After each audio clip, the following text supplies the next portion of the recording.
ఎడారిలో సెలయేర్లు. సెప్టెంబర్ 9వ తేదీ కొరకు వ్రాయబడిన ఈ భాగాన్ని మీకు చదివి వినిపిస్తున్నది సహోదరుడు పాల్ సుందరం. అక్కడ మన్ను లోతుగా ఉండనందున.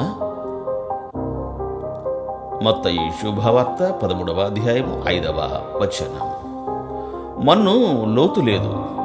మన్ను గురించి ఈ ఉపమానంలో నేర్చుకుంటున్నాం. విత్తనాలు మంచి నేలలు అంటే శ్రద్ధ గల హృదయాల్లో పడినప్పుడే ఫలించాయి. లోతు లేని మనుషులు మన్ను లోతుగా లేని నేలలాంటి వాళ్ళు.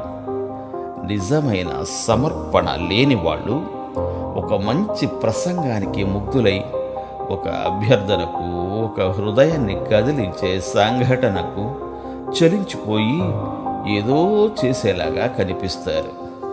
మన్ను లోతుగా లేదు. లోతైన భావన లేదు. విద్యుక్త ధర్మాన్ని త్రికరణ శుద్ధిగా నిర్వహించే పట్టుదల లేదు. మన హృదయంలోని నేల గురించి చూద్దాం. ఒక రోమన్ సైనికుడు ప్రయాణమై వెళ్తుంటే అతని వెంట దారి చూపించడానికి వెళ్ళే వ్యక్తి చెప్పాడు, ఆ ప్రయాణం అతనికి ప్రాణాంతకంగా పరిణమించే ప్రమాదం ఉందని. అప్పుడు ఆ సైనికుడు జవాబిచ్చాడు, ఈ ప్రయాణం చేయడం అత్యవసరం.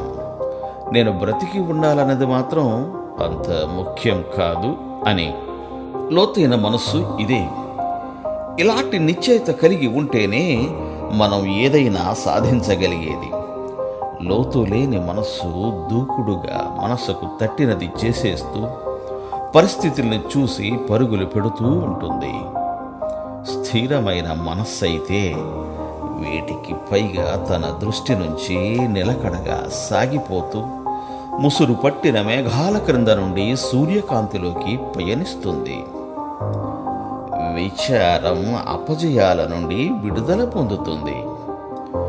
మనలను లోతైన నేలగా చేసిన తరువాత దేవుడు లోతైన సత్యాలు, తన నిగూఢ రహస్యాలు, గురుతరమైన బాధ్యతలను మనకు ఇస్తాడు.